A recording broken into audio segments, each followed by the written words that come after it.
The reflection in the polished chrome of the elevator doors was a portrait of success.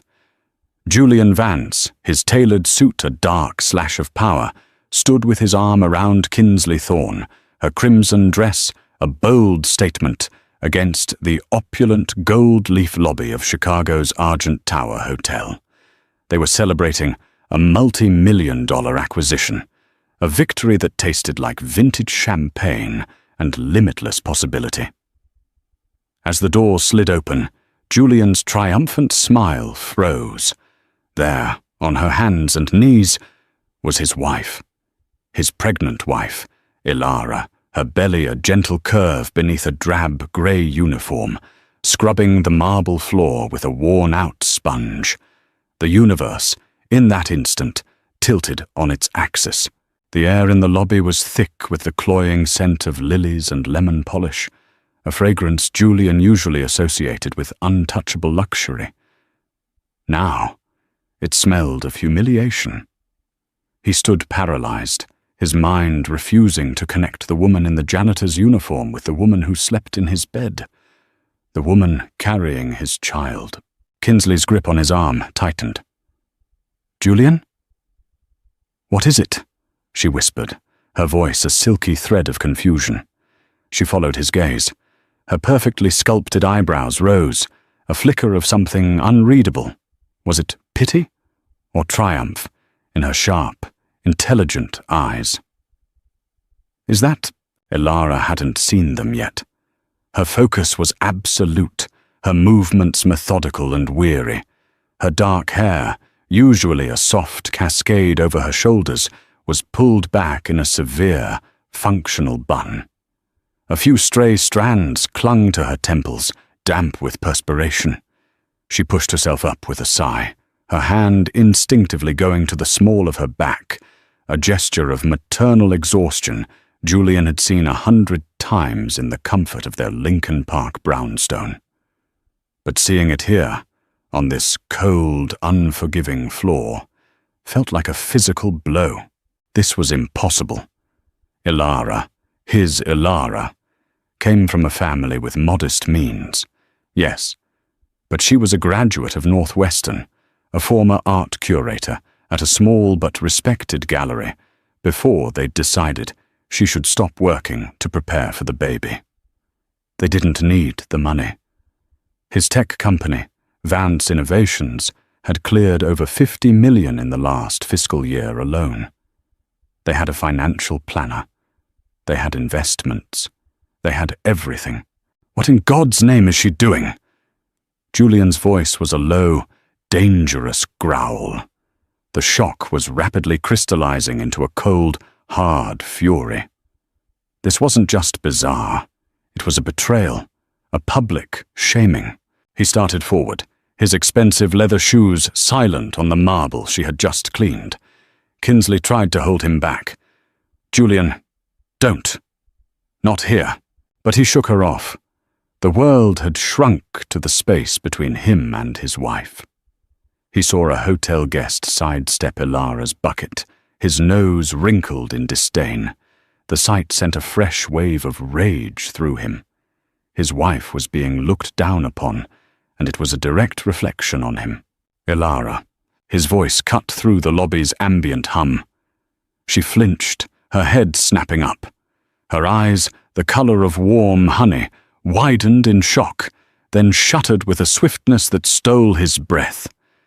In them, he saw not shame, but a deep, cavernous sadness, and something else.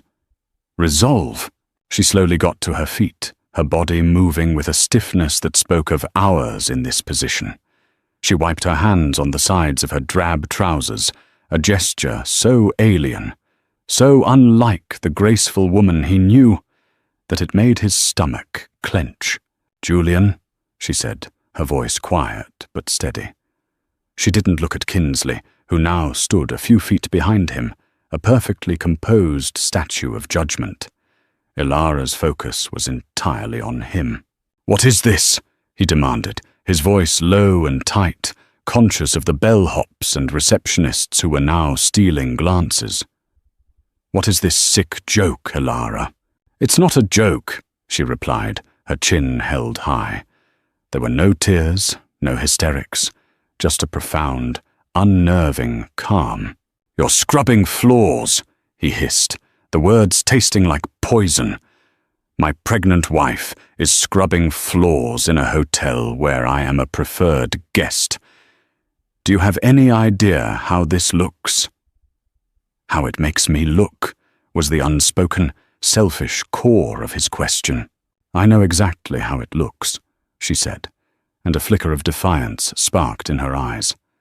"I have to get back to work." She bent down to pick up her bucket. The simple, dismissive action was like a lit match to his fuse. He grabbed her arm, his grip tighter than intended. "You're not going anywhere. We are leaving." "Now." Elara looked down at his hand on her arm, then back up at his face. Her expression was unreadable, a mask of stoic endurance. "You should go, Julian. You're making a scene." "I'm making a scene?" He laughed, a short, bitter sound. "You're the one dressed like a pauper, on your knees for pocket change." Behind him, Kinsley cleared her throat. "Julian, perhaps we should discuss this somewhere more private." Her voice was reasonable, the voice of the woman who helped him close deals, the woman who understood his world. In that moment, she was the sane one, and his wife, the mother of his child, was the stranger. He released Elara's arm as if it were burning him. The sight of her, pregnant, vulnerable, yet so stubbornly defiant, was tearing him apart. He felt a primal urge to protect her, and an equally powerful urge to throttle her for this inexplicable public disgrace. "Fine," he snarled, turning his back on her. He couldn't look at her for another second. He stalked toward the revolving doors, Kinsley falling into step beside him. "I'll have my driver pick you up," he threw over his shoulder, a command, not an offer. "Be outside in 5 minutes." He didn't wait for a reply. As he pushed through the glass door into the cool Chicago evening, the image of his wife, standing alone next to a yellow bucket, her hand resting protectively on her pregnant stomach, was seared into his brain. The celebration was over. The victory felt like ashes in his mouth. Something in his perfect, carefully constructed world had just broken, and he had no idea how to fix it. The ride back to Lincoln Park in Julian's black Mercedes S-Class was a tomb of silence. Kinsley sat beside him, the scent of her expensive perfume, Chanel No. 5, usually so intoxicating, now feeling invasive and synthetic. She reached over and placed a manicured hand on his thigh. "I can't believe she would do that to you," Kinsley said softly, her voice calibrated for maximum sympathy. "To us. It's pathological." Julian stared out the window, the city lights blurring into streaks of neon pain. Pathological. The word hung in the air. Was it? Was Elara having some kind of breakdown? A pregnancy-induced psychosis? It seemed more plausible than the alternative, that she was doing this for a logical reason he couldn't fathom. "She wasn't like this when I met her," he muttered, more to himself than to Kinsley. He thought back to the Elara he'd fallen for. Vibrant, witty, her eyes full of passion when she talked about Renaissance art. She challenged him, debated with him, and saw the man behind the burgeoning tech empire. Where did that woman go? When had she been replaced by this silent, secretive stranger? "People change, Julian," Kinsley said, squeezing his leg. "Sometimes they can't keep up. Your worlds became too different. She probably resents your success." Her words were a soothing balm on his wounded pride. It made sense. He had soared, and perhaps Elara had felt left behind, grounded. This act of self-debasement could be a twisted cry for attention, a way to pull him back down to a level she understood. He seized on this explanation because it centered the narrative back on him, on his success, and her inability to cope with it. It was a story he could understand. He dropped Kinsley at her sleek River North apartment with a perfunctory kiss. "I need to handle this," he said, his voice flat. "Of course," she said, her expression a careful mixture of concern and understanding. "Call me if you need anything. Anything at all." As he pulled away, he felt a pang of something he couldn't name. Kinsley was everything his life was supposed to be now. Ambitious, polished, and uncomplicated. Her world was boardrooms and black tie galas, not dirty buckets and cracked linoleum. So why did her sympathy suddenly feel so hollow? The brownstone was dark and silent when he arrived. Usually, Elara would leave a light on in the foyer. The house felt cavernous, empty. He walked through the rooms they had meticulously decorated together. The abstract paintings she had chosen, the hand-woven rugs, the shelves of art history books. It was a home built on a foundation of shared taste and affection. Now it felt like a museum of a life that was no longer his. He went to the kitchen and poured himself a whiskey, the amber liquid doing little to calm the tremor in his hands. He checked his phone. No calls, no texts from Elara. He had ordered her to be outside in 5 minutes. Where was she? Did she defy him? Or worse, did she not have a phone with her? The thought that his wife, pregnant with his child, might be wandering the streets of Chicago with no way to call for help sent a spike of genuine fear through his anger.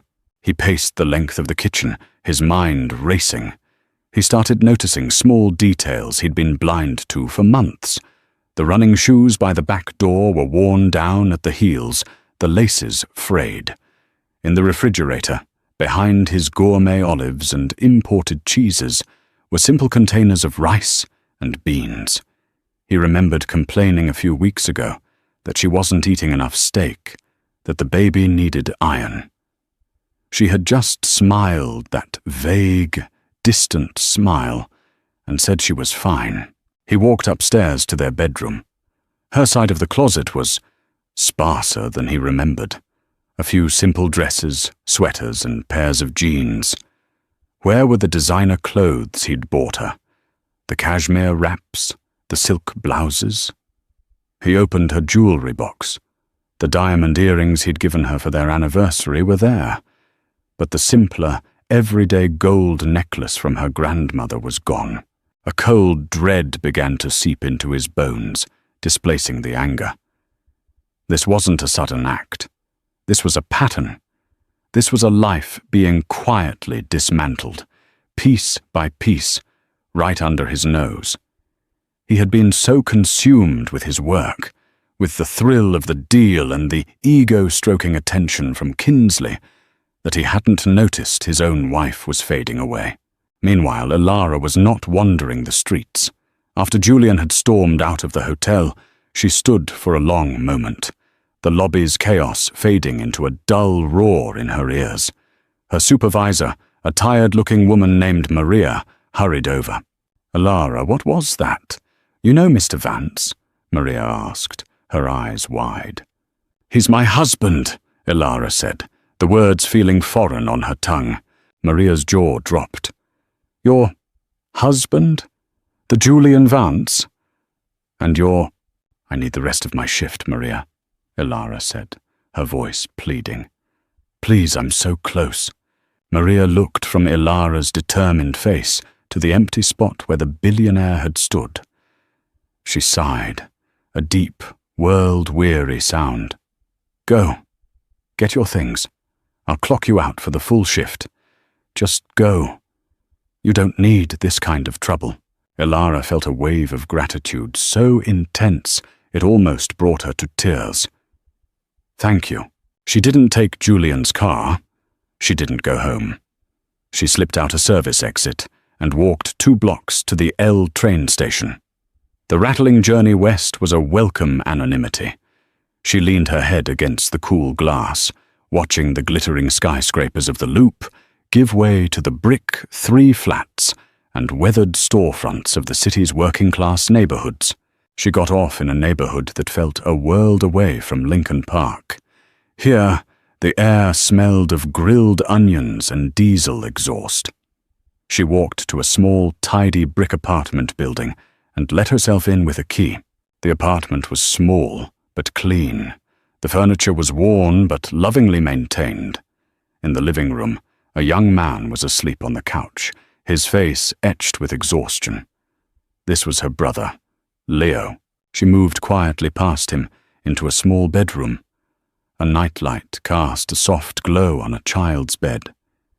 In it, a little girl of about 6 was sleeping. Her face was pale, and a wisp of blonde hair was stuck to her forehead. A small portable oxygen tank stood beside the bed, its soft hiss the only sound in the room. This was Maya, her niece. Elara bent down and gently brushed the hair from Maya's face.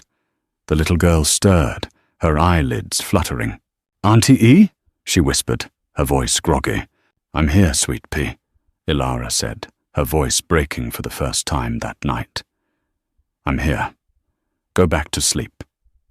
She sat in a rocking chair in the corner of the room, finally letting the facade of strength crumble.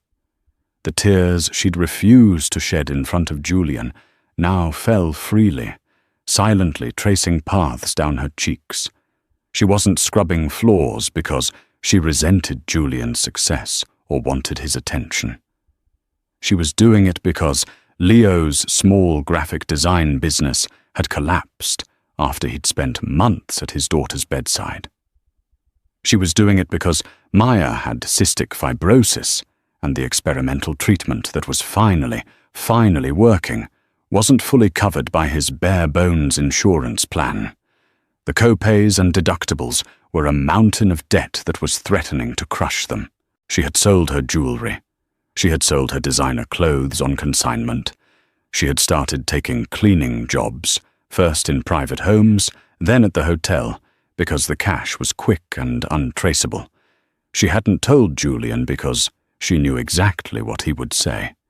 He despised Leo, calling him a dreamer with no head for business. He had once offered to invest in Leo's company, but his terms were so predatory they were insulting. Julian didn't give handouts. He made calculated investments, and to him, her family was a bad investment.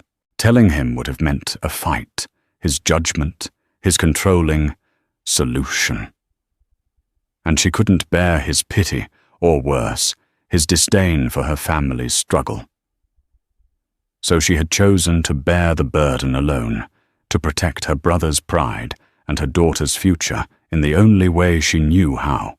She rocked slowly in the dark, the quiet hiss of the oxygen tank a metronome for her grief. She had seen the look on Julian's face, the shock, the fury, the utter contempt. And she had seen Kinsley standing beside him, a perfect replacement. She knew, with a certainty that chilled her to the bone, that she hadn't just been caught. She had been erased. The next morning, Julian woke up on the couch, a crick in his neck and the taste of stale whiskey in his mouth. The house was still silent. Elara had not come home. Panic, cold and sharp, cut through the fog of his hangover. He grabbed his phone and dialed her number. It went straight to voicemail. He called again, and again. The same robotic voice greeted him each time.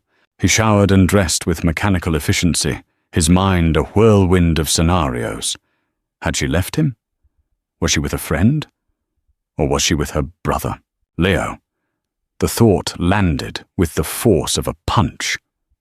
Of course, her perpetually struggling artist brother, Leo. Julian had always seen him as a financial black hole, a man who confused passion with a business plan. Elara's fierce loyalty to him had been a constant point of friction in their marriage. Driven by a new, focused anger, Julian logged into their joint bank account. He was a man who believed in data, in concrete facts. The numbers would tell him the story. He scrolled through months of statements. There were no massive, suspicious withdrawals, Nothing that would suggest she was funding a secret life. Just their usual expenses, and her weekly allowance, a sum he now realized was insultingly small, which he always withdrew in cash. He then noticed something else. Small, regular payments to online consignment stores. Poshmark. The real. He cross-referenced the dates. They corresponded with the times he'd casually complimented her on a new dress, only for her to shrug it off. She hadn't been buying new clothes. She had been selling the ones he'd bought for her. The discovery didn't feel like a betrayal. It felt like a clue to a puzzle he was too arrogant to see. Why would she need to sell her things? Why the secrecy? He decided to go to the source, not Leo's. Not yet. That would be a declaration of war. He went back to the Argent Tower Hotel. He strode into the lobby like he owned the place, which, in a way, he felt he did. He demanded to see the hotel manager. A nervous, well-dressed man named Mr. Davies appeared from a back office, his face a mask of professional courtesy. "Mr. Vance, to what do we owe the pleasure?" Mr. Davies asked, clearly aware of who Julian was. "I have a sensitive question," Julian said, his voice low and firm. "One of your cleaning staff. Her name is Ilara. I need to know her employment details." Mr. Davies paled. "Sir, I'm not at liberty to discuss our employees' information." Julian leaned forward, his voice dropping to a near whisper. "Mr. Davies, my company holds its annual tech summit here every year. That's a 7-figure contract. Now, I can either take that contract to the Four Seasons, or you can tell me what I need to know about Ilara. Your choice." The threat, crude and effective, hung in the air. Mr. Davies swallowed hard. "Let me see what I can find." A few minutes later, in a small, windowless office, Julian had the file. Ilara Mason, she had used her maiden name, had been working for the hotel's third-party cleaning service for 3 months. She worked 4 shifts a week, always in the evenings. Paid in cash, off the books, minimum wage. The address she had listed was in a working-class neighborhood on the west side. The address. It was the key. He plugged it into his car's GPS. As he drove away from the gleaming towers of downtown, the city's facade of wealth peeled away block by block. The manicured parks gave way to cracked pavement and chain-link fences. He found the building. It was the one from his nightmares, the one he had pictured in his mind's eye when he thought of Leo's failures. He parked his Mercedes across the street, the sleek German car looking like a spaceship on the humble street. He sat there for a long time, watching the front door. What was he going to do? Storm in? Yell at Leo? Drag Ilara out? He was a problem solver. That's what had made him a millionaire. Every issue had a solution, a strategy. But this was messy. It was human, and he was completely out of his depth. While Julian was playing detective, Kinsley was making her own moves. She wasn't a fool. She had seen the look on Julian's face in the hotel lobby. It wasn't just anger at a social embarrassment. It was the raw, jagged pain of a man whose heart had been ripped out. She realized with a chilling certainty that his affair with her was a symptom, not the disease. The core of his world was still Ilara. Kinsley was a strategist, just like Julian. She didn't get emotional. She got information. She used her own considerable network of contacts, making a few discreet calls. She didn't ask about Ilara. She asked about Leo Mason. It didn't take long. A friend in the financial sector pulled some credit reports. Another contact in the healthcare industry had access to insurance databases. Within hours, Kinsley had a clearer picture than Julian did.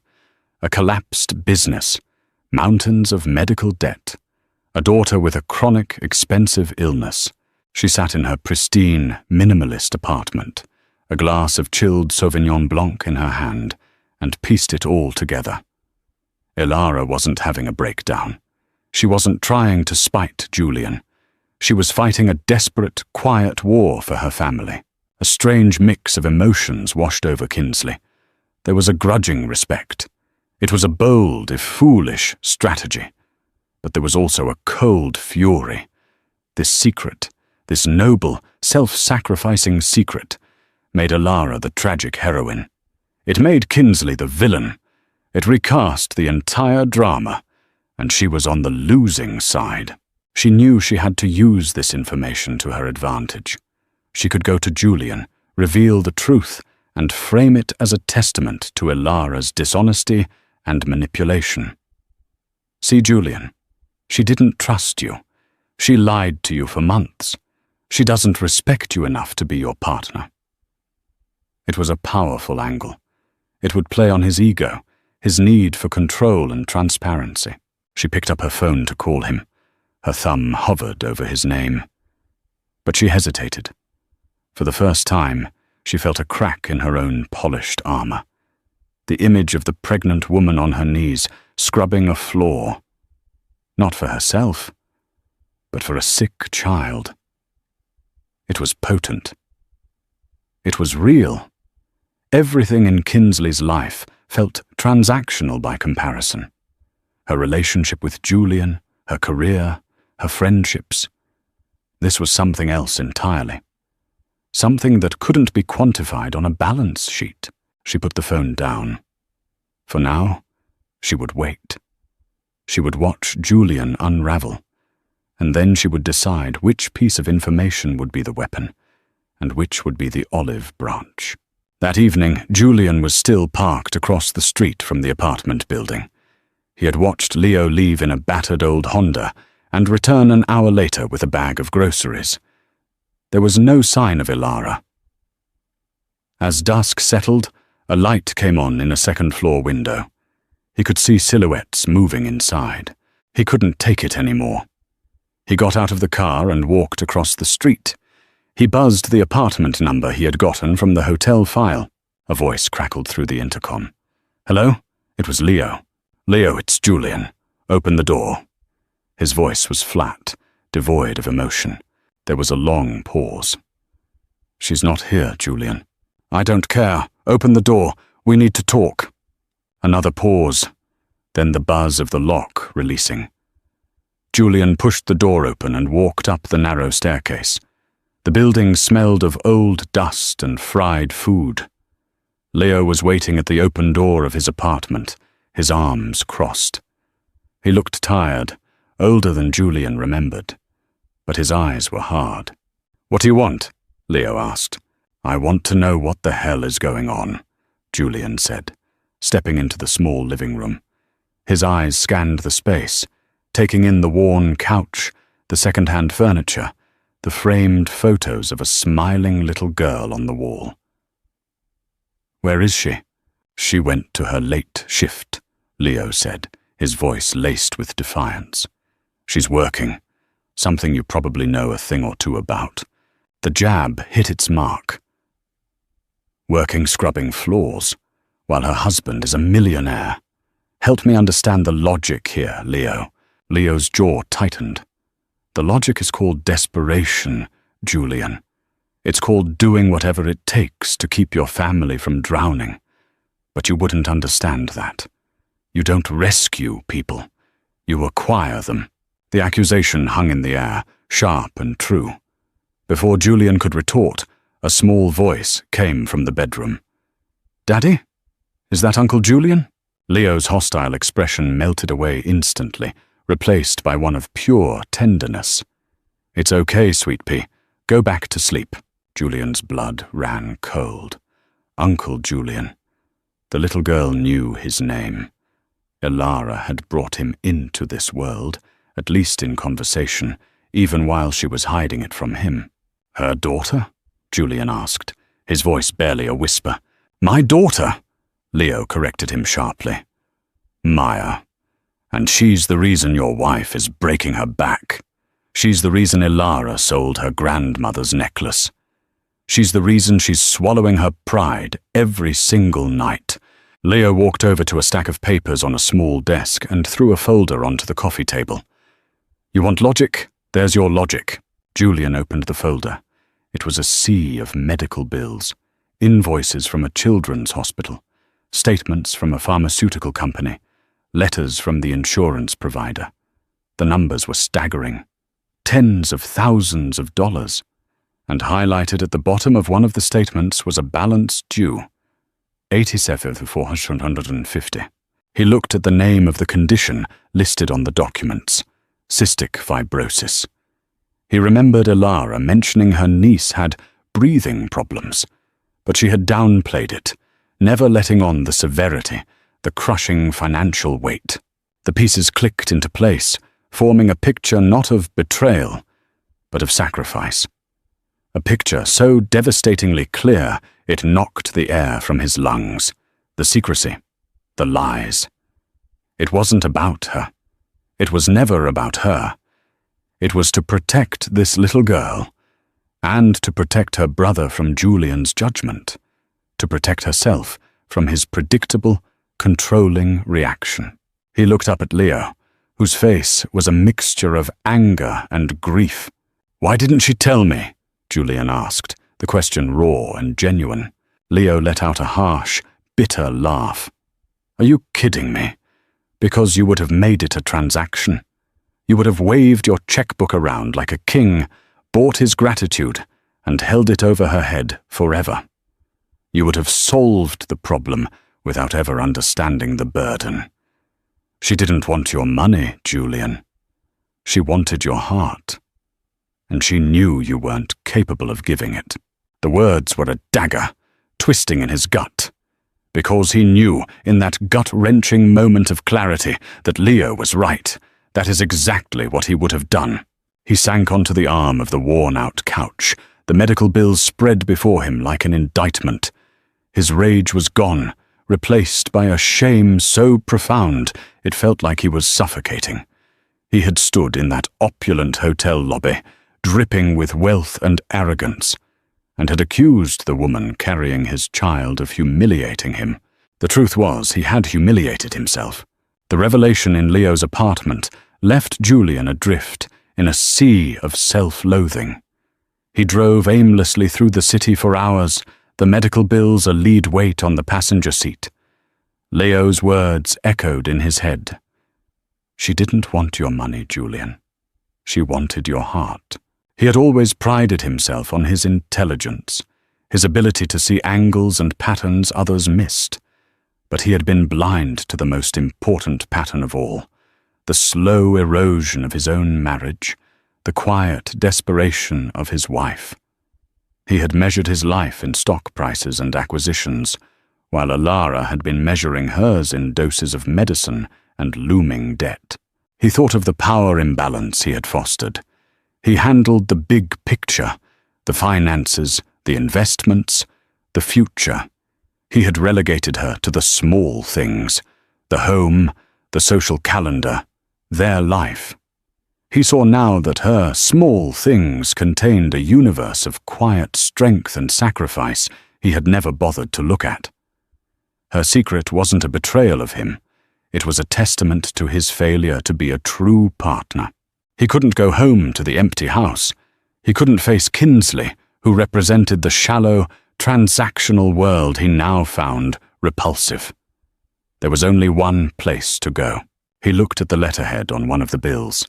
The Anne and Robert H. Lurie Children's Hospital of Chicago, a world-class facility just a few blocks from the luxury condos and high-end boutiques where he and Kinsley had celebrated their victory. He parked in the hospital's massive garage, the antiseptic smell a stark contrast to the hotel lobby's perfumed air. He walked into the main entrance, a place buzzing with a quiet, controlled urgency. Here, wealth and status were irrelevant. The only thing that mattered was the fragile life in the balance. Parents with hollowed-out eyes clutched coffee cups.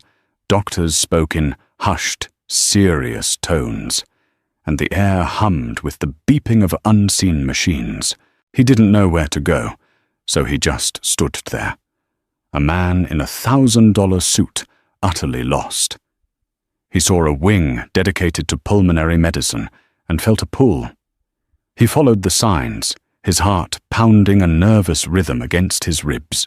He found a small waiting area outside the specialized unit, and there, sitting in a hard plastic chair under the unflattering fluorescent lights, was Elara. She wasn't in her cleaning uniform.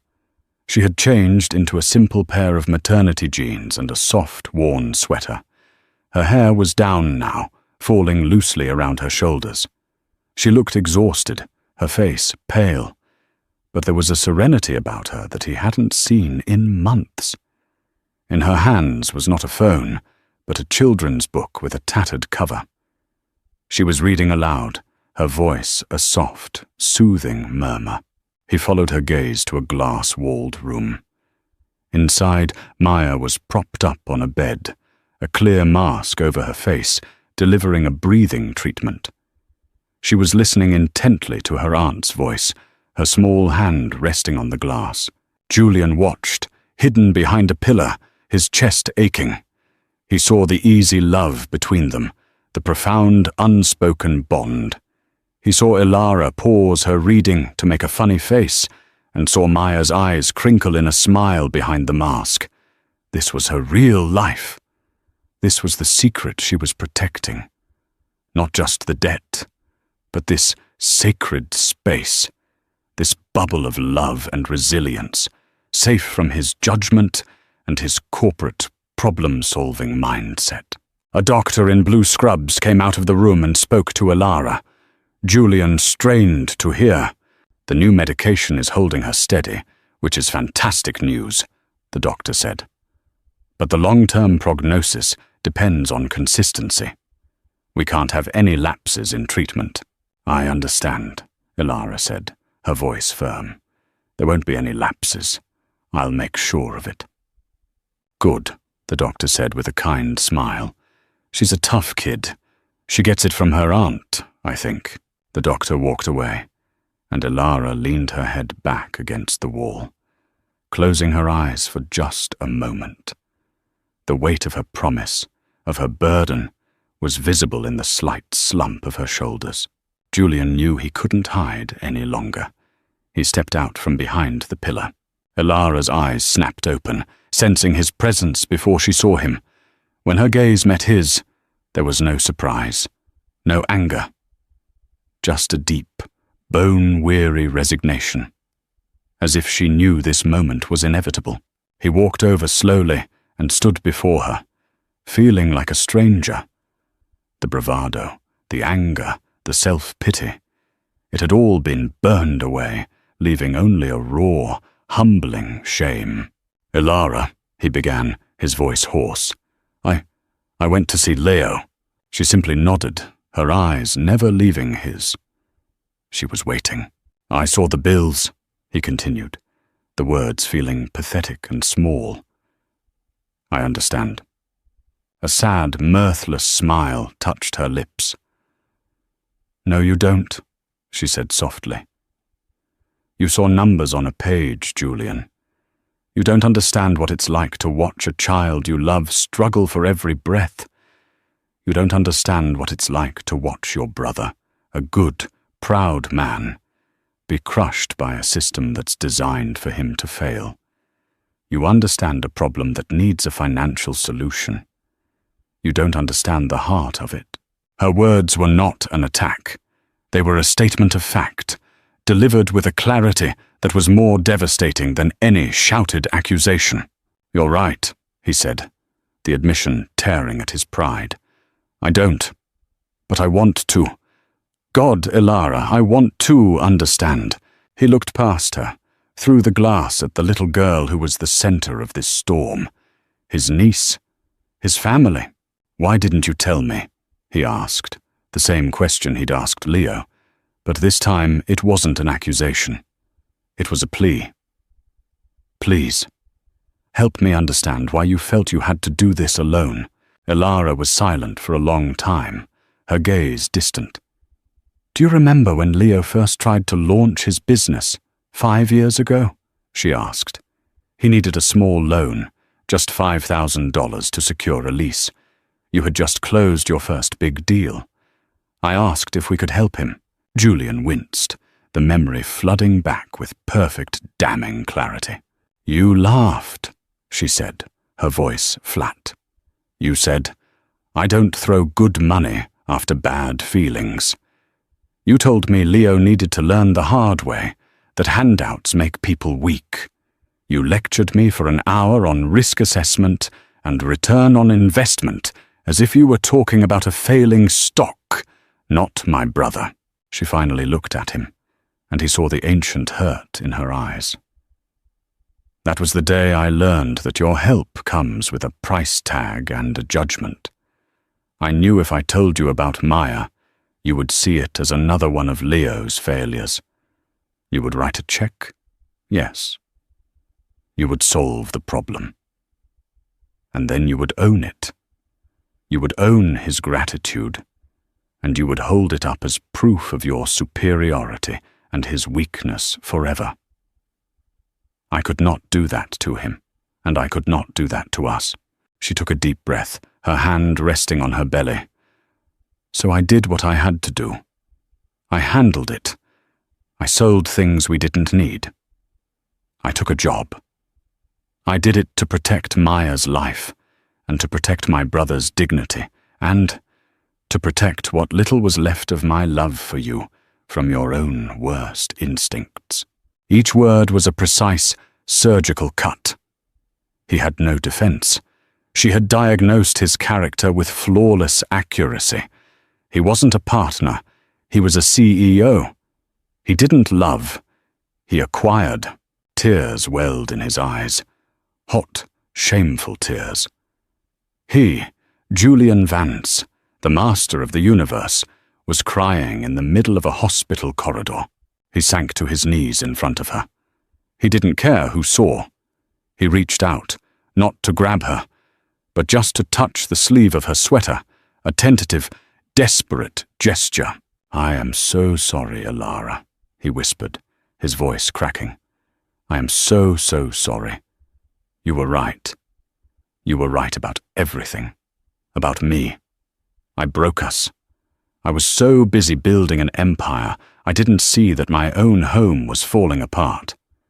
I saw you on that floor, and all I could think about was my own pride. I didn't even see you. He looked up at her, his face a mess of contrition. Please, let me help. Not with a check. Not as a transaction. As a husband, as an uncle, as a father. Let me earn my way back. I know I don't deserve it, but I will spend the rest of my life trying. Alara looked down at the man kneeling before her. The arrogant titan of industry was gone, replaced by a broken man. She saw the genuine anguish in his eyes, the self-awareness that had been absent for so long. She didn't see a solution or a quick fix. She saw a glimmer of the man she had first fallen in love with, the man who had been buried under years of success and ego. She didn't say yes. She didn't say no. She simply placed her hand over his on her sleeve. It wasn't forgiveness. Not yet. But it was a start. And in the sterile, quiet hallway of the children's hospital, amidst the hum of life-saving machines, it was more than he could have ever hoped for. The first step was the hardest. Julian had to dismantle the life he had built on a foundation of lies. The next morning, he called Kinsley. He didn't meet her at a fancy restaurant or her sleek apartment. He asked her to meet him at a simple, anonymous coffee shop, halfway between their two worlds. She walked in, looking flawless, as always, a stark contrast to how he felt inside, fractured and raw. She slid into the booth opposite him, her expression carefully neutral. "Julian," she said, "you look terrible." "I feel terrible," he admitted. "Kinsley, I need to—" "Let me guess," she interrupted, her voice cool and sharp. "You're going back to her. The noble, suffering wife. It's quite the story. Very dramatic." He was taken aback. "How do you know?" Kinsley laughed, a dry, cynical sound. Oh, please, Julian. I'm not an idiot. I'm a strategist, remember? Just like you. I knew something was wrong, so I did what you would do. I gathered intelligence. I know all about the brother, the sick kid, the medical debt. I've known for 2 days. He stared at her, stunned. And you didn't tell me? Why would I? It wasn't my secret to tell, she said, taking a sip of the coffee the waitress had placed in front of her. Besides, I wanted to see what you would do, if you'd figure it out on your own, and who you would choose when you did. She looked at him over the rim of her cup, her eyes cold. You chose her. Predictable but understandable. Her pragmatism was both terrifying and, in a strange way, a relief. There would be no tearful, dramatic scene. This was a negotiation, the end of a partnership. There was never a choice, Kinsley, he said quietly. Not really. You and I. This was an escape. It was a fantasy based on success and ambition. It wasn't real. What she was doing, what she was fighting for, that was real. I just wasn't man enough to see it. So what now? She asked, her tone businesslike. You crawl back, beg for forgiveness and play the happy family? I'm going to try to earn her forgiveness, he corrected. And it has nothing to do with playing a part. It's about becoming the man I should have been all along. Our arrangement is over. I'm sorry for the way I used you, for the dishonesty. You deserve better than that. Kinsley was silent for a moment, studying his face. She saw no indecision there. She saw a man who had been fundamentally changed. The Julian she was attracted to, the ruthless, confident, untouchable predator, was gone. This new version was introspective, wounded, and of no use to her. Don't flatter yourself, Julian, she said, standing up and placing a crisp $20 bill on the table. I wasn't a victim here. This was a merger of interests. The interests have diverged. Consider the partnership dissolved. She turned and walked out of the coffee shop without a backward glance. It was a cold, clean break, and Julian knew it was exactly what he deserved. As he watched her disappear into the flow of the city, he felt a profound sense of an entire chapter of his life closing for good. His next action was just as decisive. He went to his bank and arranged for a wire transfer. He paid off the entire $87,450 medical debt, plus an additional sum to cover future expenses. He instructed the bank to make the payment anonymously through a hospital fund. He wasn't buying gratitude. He was simply lifting the burden, as Ilara had done, but with the resources he had.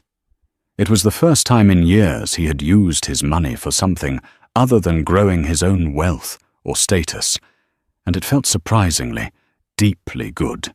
That evening he didn't go to the brownstone. He went back to Leo's apartment. This time he didn't demand. He knocked softly. Leo opened the door, his expression wary. I'm not here to fight, Julian said. I wanted to give you this. He handed Leo a simple, sealed envelope. And to say I'm sorry. For everything. For my arrogance, my judgment, for being a terrible brother-in-law. Leo looked at the envelope, then at Julian's face. He saw the exhaustion, the sincerity. He opened it. Inside was not a check, but a single sheet of paper. It was a deed of partnership for a new LLC, Mason Creative Group. Julian had used his own lawyers to draft it. It made Leo the 90% owner and managing partner. Julian was a 10% silent partner, with a single clause stating his investment was a one-time, no-strings-attached capital contribution to get the business back on its feet. Leo was speechless. He looked up, his eyes shining with unshed tears. Julian, why? Because you're a good man and a talented designer, "And you deserve a fair chance," Julian said. "And because my wife loves you. I need to start honoring the people she loves." Before Leo could respond, Elara appeared in the doorway behind him. She had just gotten home. She saw the document in Leo's hand, saw the look on his face, and then looked at Julian. "What did you do?" she asked, her voice cautious. "I made an investment," Julian said, looking her in the eye. "In family." A few days later, Leo got a call from the hospital's billing department. His outstanding balance had been paid in full by an anonymous donor. He knew, of course, who it was. He called Elara, his voice thick with emotion. That night, Elara came home. The brownstone was quiet. Julian was in the kitchen, not drinking whiskey, but clumsily trying to follow a recipe for the simple lentil soup she liked. He had filled the fridge with the kinds of foods she actually ate. He had bought a new pair of comfortable, supportive running shoes and left them by the back door. They didn't fall into each other's arms. The damage was too deep for that. They talked. For hours. It was a painful, awkward, necessary conversation. She laid bare all the moments he had made her feel small, all the times his ambition had overshadowed their partnership. He didn't defend himself. He listened. He owned his failures. He admitted his affair with Kinsley, explaining it not as an excuse, but as a symptom of his own emptiness. "I don't know if I can forgive you, Julian," she said, her voice trembling but strong. "The trust is gone." "I know," he said, his heart breaking. "I don't expect you to. Forgiveness is something you earn, not something you ask for. All I'm asking for is a chance to start earning it. Let me stay. Let me be a father to our child. Let us go to counseling. Let me show you, day by day, that I can be the man you deserve." She looked at him, truly looked at him, for the first time in what felt like years. She saw the fear in his eyes, the terror of losing her, of losing everything that truly mattered. And she saw the resolve to change. "Okay, Julian," she said softly. "We can try." Trying was harder than either of them could have imagined. Redemption wasn't a single dramatic act. It was a slow, grueling process, built from 1,000 tiny, deliberate choices. They started couples therapy with a woman named Dr. Anya Sharma. The sessions were brutal. They unearthed years of resentment, of miscommunication, of Julian's casual dismissiveness, and Elara's silent retreats. Julian had to learn to listen, not to solve, but to understand. He had to learn that Elara's feelings were not problems to be managed, but realities to be honored. Elara had to learn to speak her truth, even when it was ugly and painful, instead of swallowing it down and carrying the burden alone. Julian fundamentally changed how he worked. He delegated more advanced innovations, stepping back from the day-to-day obsession. He started leaving the office at 5 p.m. He turned off his phone during dinner. He wasn't just doing it for show. He was recalibrating his entire definition of success. He realized that a multi-billion-dollar valuation meant nothing if his own home was emotionally bankrupt. He began to build a real relationship with Leo and Maya. He didn't just throw money at them. He showed up. He went to Maya's doctor's appointments with Elara, learning the complex terminology of her condition, holding her hand during breathing treatments. He spent Saturdays with Leo, not as a patron, but as a friend, helping him paint his new office, offering genuine advice, when asked, on his business plan. He saw the joy on Elara's face when she watched him playing on the floor with Maya, making the little girl giggle. He was finally seeing her family, not as a liability, but as an extension of his own. The power imbalance in their marriage shifted. It was no longer the millionaire and the dependent wife. It was two equals, navigating a treacherous path back to each other. He started asking for her opinion on his business, valuing her insight on human dynamics, something he now realized he was terrible at. She started to include him in decisions about her family, trusting that his input would come from a place of care, not control. There were setbacks. Arguments flared up. Old wounds were reopened. There were days when Ilara would look at him, and the trust just wasn't there. The shadow of his betrayal still too long. There were days when Julian's old, arrogant instincts would surface, and he would have to consciously, painfully, push them back down. Months passed. The seasons changed. Ilara's belly grew, a constant, visible reminder of the future they were trying to build. One evening, as they were assembling a crib in the nursery, Ilara paused, a small, sad smile on her face. "I still miss my grandmother's necklace," she said softly. It was the first time she had mentioned any of the things she had sold. Julian's heart clenched. He had thought about trying to buy it back, but he knew that wasn't the point. "I know," he said. "I'm so sorry you had to part with it." "It's okay," she said, looking at him. "I sold it to help my family. I don't regret the choice. I just regret the circumstances that made it necessary." In that moment, he understood. The goal wasn't to erase the past, but to build a future where such desperate circumstances could never happen again. Not because of his money, but because of their partnership. The day their son was born was a turning point. Holding the tiny, perfect infant in his arms, Julian felt a wave of love so fierce and protective it dwarfed any ambition he had ever felt. He looked over at Ilara, exhausted but radiant, and saw his whole world there in that hospital room. Not the empire he had built, but the family he had almost lost. "He looks like you," Ilara whispered, her eyes shining. "He has your strength," Julian replied, his voice thick with emotion. "I hope he has your heart." Their journey was far from over. Trust, once shattered, is a mosaic, painstakingly pieced back together, the cracks always a part of its history. But now, the pieces were being held together by honesty, effort, and a hard-won, profound love. He was no longer the millionaire who saw his wife cleaning floors.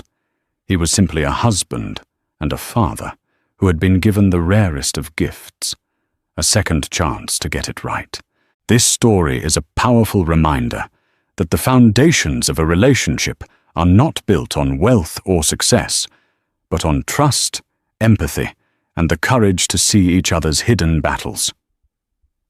Julian's journey from arrogance to humility shows that it's never too late to change, to dismantle a life built on ego, and rebuild one based on love. Ilara's quiet strength teaches us that the most powerful acts often go unseen, driven by a love that asks for nothing in return. Their story isn't just about betrayal and forgiveness. It's about the long, difficult, but ultimately beautiful work of two people choosing to find their way back to each other. What did you think of Julian's transformation? Do you believe a relationship can truly recover from such a deep betrayal? Let us know your thoughts in the comments below. If this story touched your heart, please give it a thumbs up, share it with someone who might need to hear it, and subscribe for more real-life dramas that explore the complexities of the human heart.